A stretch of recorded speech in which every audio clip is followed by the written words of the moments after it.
como el nombre lo indica, que es un espectro del trastorno autismo, también en cuanto a alteraciones cerebrales es un espectro amplio, porque no se puede localizar en una parte determinada del cerebro. Ese es un problema muy importante, porque no se puede enfocar el tratamiento a tratar de reparar esa parte que está alterada, sino que es un espectro amplio de lesiones cerebrales. Por ejemplo, se han encontrado alteraciones en el cerebelo.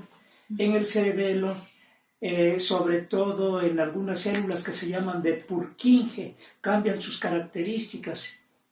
Y el cerebelo es muy importante, porque además de intervenir en la coordinación motora, que son alteraciones que presentan los autistas para desplazarse, también pueden intervenir en funciones más complicadas como son niveles de atención, también para la coordinación del lenguaje, pero también en otras muchas partes.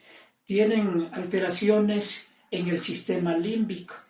Bueno, ¿qué es el sistema límbico? Son aquellas regiones cerebrales que controlan la conducta, y por eso estos pacientes son muy reactivos a diferentes tipos de estímulos. A veces no reaccionan a estímulos inclusive dolorosos, y a veces reaccionan de manera violenta a estímulos muy leves, y tampoco detectan los estados emocionales en las demás personas. No saben leer la mente, es decir, tienen alterado lo que se llama la teoría de la mente. Bueno, pero ¿qué significa teoría de la mente? Es la capacidad que tienen los sujetos para detectar los estados de ánimo, las intenciones de las personas con las que está dialogando. Se ve que tienen alteraciones cerebrales, ya les decía, a nivel del sistema límbico que controla las emociones, sobre todo la amígdala, que forma parte del sistema límbico y es fundamental para controlar los ataques de furia, los estados de felicidad, en fin, los estados de ánimo, ahí se controlan en el sistema límbico. También hay alteraciones en el hipocampo. ¿Qué es el hipocampo? Es una estructura que está en el lóbulo temporal, que está relacionada con la memoria. Y también tienen alteraciones en los lóbulos frontales. Los lóbulos frontales del cerebro, que son los más desarrollados. En el ser humano se desarrollaron de manera significativa. Eso trae ventajas sobre el resto de los animales, que son menos inteligentes, son menos capaces. Bueno, en los lóbulos frontales, sobre todo en las regiones prefrontales, se manejan lo que se llaman funciones cerebrales superiores, como es la imaginación, las ensoñaciones, la memoria, el lenguaje. Bueno, pues esas partes no funcionan adecuadamente en los autistas, y de ahí que su conducta pues es esta que hemos mencionado, que tienen problemas de comunicación, tanto oral como conductual, y tienen conductas repetitivas. Se encierran en un lugar y están haciendo lo mismo, y les molesta mucho, reaccionan violentamente que alguien los saque de la rutina. Bueno, eso se explica en parte por estas diferencias o alteraciones cerebrales que les he mencionado. Además, hemos estudiado su sueño, y hemos visto que tienen un sueño alterado. ¿Todos los autistas lo tienen alterado, sí, o solo algunos? No, todos, ya prácticamente por definición. Tienen alterada la eficiencia al sueño. ¿Qué significa la eficiencia al sueño? Resulta de dividir el tiempo que duermen entre el tiempo que están acostados. Por ejemplo, si se acuestan 8 horas, porque se dice, hay que dormir 8 horas diarias. De esas 8 horas que están acostados, duermen 4, entonces su eficiencia es del 50%. Es muy baja. Una eficiencia adecuada está arriba del 87%, arriba del 90%. Entonces estos pacientes tienen una eficiencia para el sueño baja. Además, tienen el sueño fraccionado. ¿Qué significa esto? Que empiezan a dormir, despiertan, vuelven a dormir, despiertan, vuelven a dormir, despiertan. Hemos detectado, aplicando pruebas psicométricas con un instrumento que mide la gravedad del síndrome de Asperger, ya hemos detectado, eso dio origen ya a una tesis de maestría, que entre peor duerman, la gravedad del síndrome de Asperger es peor. Entonces quiere decir que el sueño juega un papel fundamental para los síntomas que presentan estos pacientes. Y entonces con eso le hemos dado recomendaciones a los familiares de los pacientes. Traten de mejorar las características del sueño de su familiar. Y para eso les hemos indicado, sigan las reglas de la higiene del sueño. ¿Pero qué son esas reglas de higiene del sueño? Son varias recomendaciones. Traten de que se acueste y se levante a la misma hora. Si mueven esos horarios, ya es un principio para alterar el sueño. 2. No tomar bebidas excitantes. No café, no chocolate en exceso, no refrescos de cola, porque esos tienen cafeína. Traten de que la alimentación sea adecuada, del lugar donde duerman sea el adecuado, es decir, una temperatura agradable, porque ya sabemos que temperaturas extremas en el lugar donde dormimos alteran el sueño. Controlen la intensidad de la luz, de ser posible que duerman con la luz apagada, o si no se acostumbran, con una luz tenue, que no haya ruido. Una de las funciones del sueño es consolidar la memoria. Lo que se aprende mientras estamos durmiendo se tiene que fijar, consolidar mientras dormimos.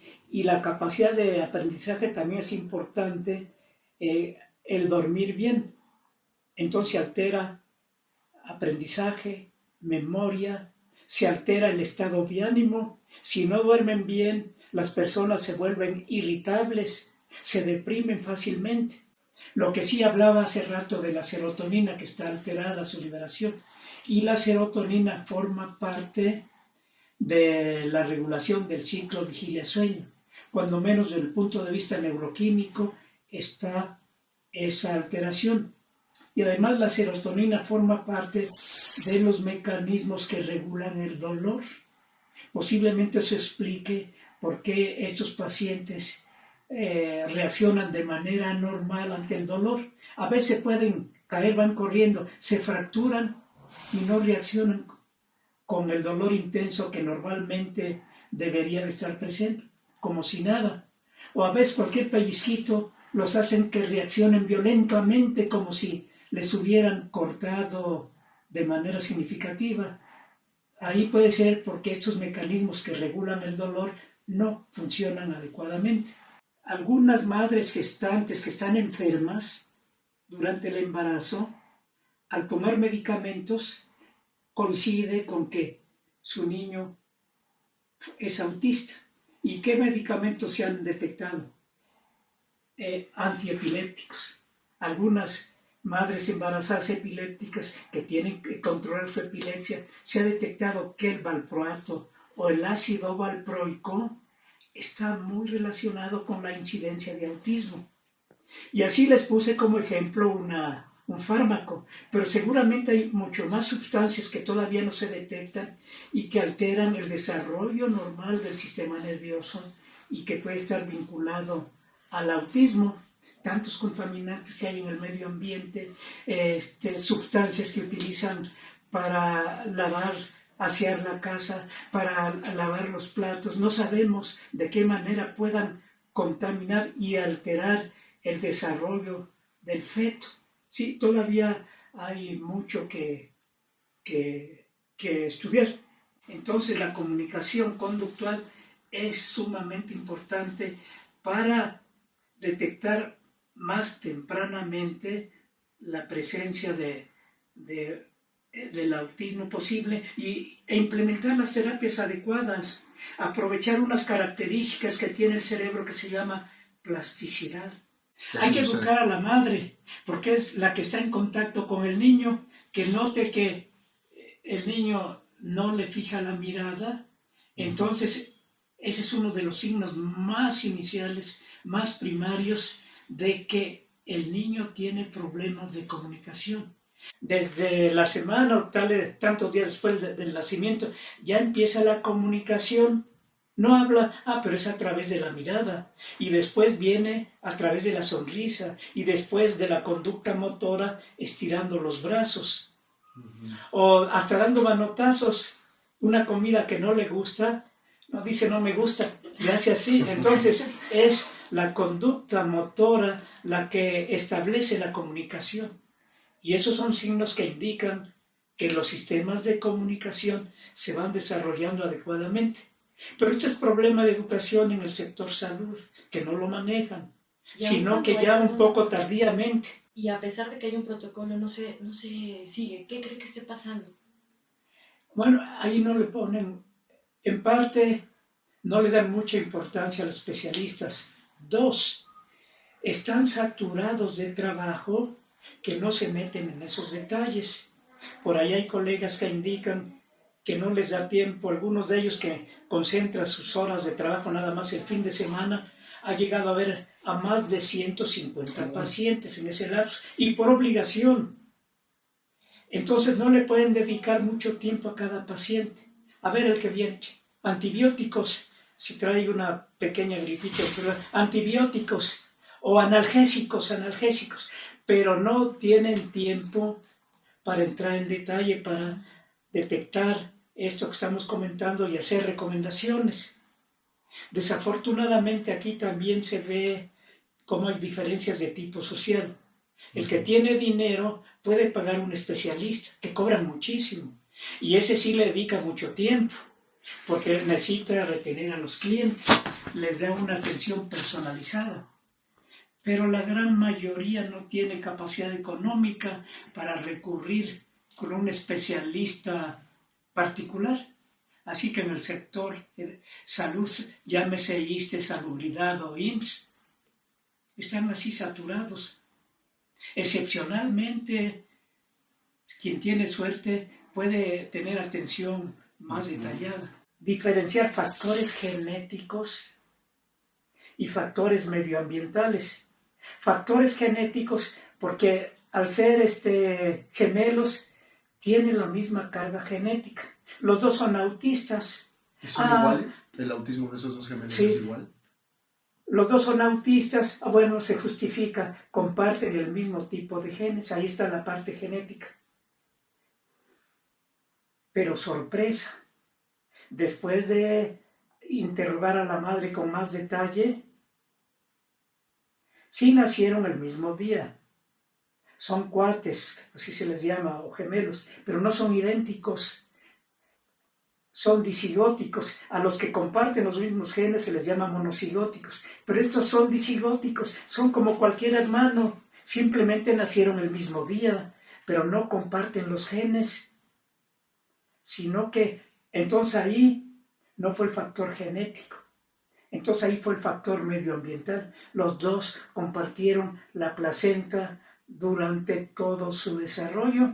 Entonces hay que ver qué moléculas, qué factores había en su medio ambiente que compartieron durante 9 meses. Es un caso muy interesante que todavía no terminamos de analizar para publicar. Usted, en su opinión, ¿cómo sería ese pronóstico y cuál debe de ser el tratamiento para un trastorno como ese? Bueno, ahora desafortunadamente hay que decir, por ahora, no sabemos en el futuro que avance la ciencia y la tecnología, no tiene curación, pero sí hay muchos sistemas de apoyo. Aquí ya les dije que hay un espectro autista, y por ser espectro, no todos los autistas tienen los mismos síntomas. Es una gama de síntomas, no puede haber un tratamiento único. Aquí la estrategia es tratar a cada autista como caso único. Aunque tengamos aquí un grupo de autistas, pueden decir, todos son autistas, todos requieren el mismo tratamiento. Falso. Estamos ante un espectro. Y aquí tenemos este autista, a ver qué problemas tiene.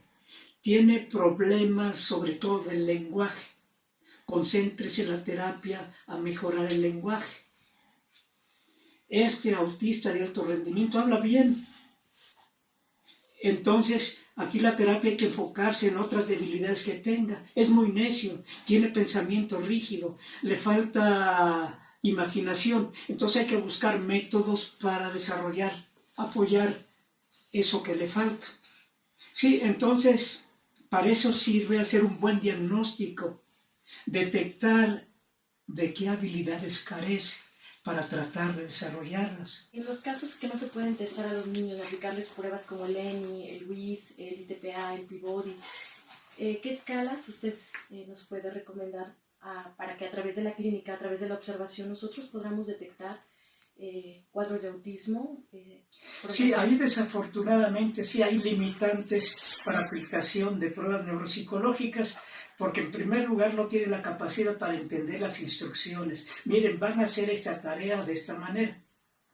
Es como si no les habláramos, no entienden. Entonces ahí, pues, ahí sí los métodos clínicos utilizando la tecnología sería el apoyo más adecuado. Sería la opinión del neurólogo, del psiquiatra, de ser posible obtener electroencefalogramas para ver si no se detecta ya alguna alteración de la actividad cerebral, el estudio de sueño, técnicas de resonancia magnética para ver si no se detecta algún daño cerebral.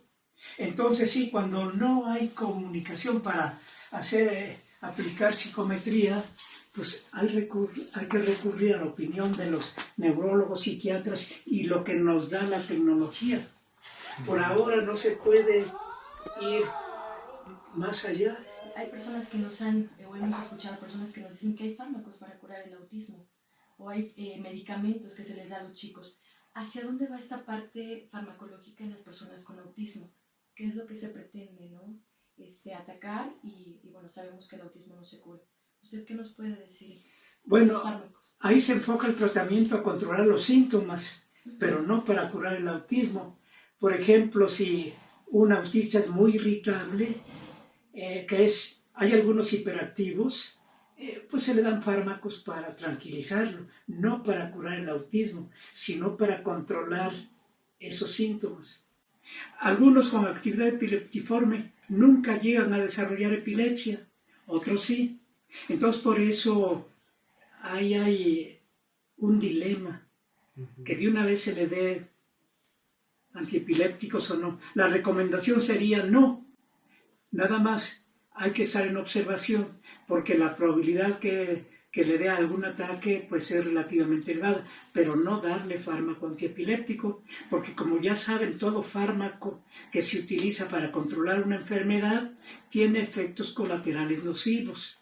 Si ya nos metemos en detalle, los hemisferios cerebrales tienen funciones un poco diferentes. Se complementan porque están interrelacionados, pero si se altera su relación, entonces se bloquean unas habilidades y sobresalen otras.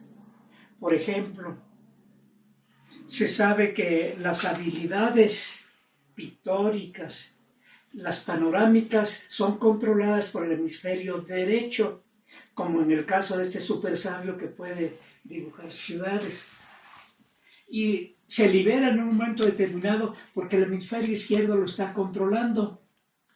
Entonces se sabe que estos tipos de super sabios tienen un daño en el hemisferio izquierdo y de esa manera se libera del yugo el hemisferio derecho, ya quedan fuera de control del hemisferio izquierdo y por eso esas habilidades que estaban amortiguadas sobresalen.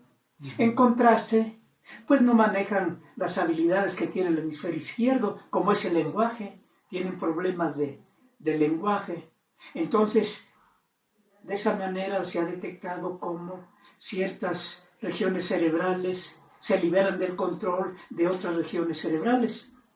Y así que muchos de estos autistas tienen esas características. Y también la hormona masculina, la testosterona, porque esto es más abundante en hombres. Acuérdense, hay una proporción de 4-1, 5-1, 4 o 5 hombres contra una mujer, culpa de la testosterona. Y cómo la testosterona empieza a liberarse desde la gestación. Si es hombre, la cantidad de testosterona que se libera es mayor y dura más tiempo. Entonces, de esa manera, la posibilidad de que se genere un autista por culpa de la testosterona es mayor en el hombre, porque la mujer se libera de esa influencia, porque ya cuando es mujer, ya sus glándulas sexuales ya no liberan mucha testosterona, liberan otras hormonas, se liberan del yugo de la testosterona, y por eso la incidencia de autistas mujeres es menor, porque la testosterona ya no influye en el desarrollo cerebral, porque la testosterona hasta cierto punto está controlando el desarrollo del hemisferio derecho. Entonces cuando eso es muy marcado, entonces ahí están los autistas que en parte tienen origen por exceso de testosterona. Y así hay muchas teorías que poco a poco se van confirmando o desechando a medida que aumenta la información generada por la ciencia y métodos tecnológicos que son necesarios para cuantificar.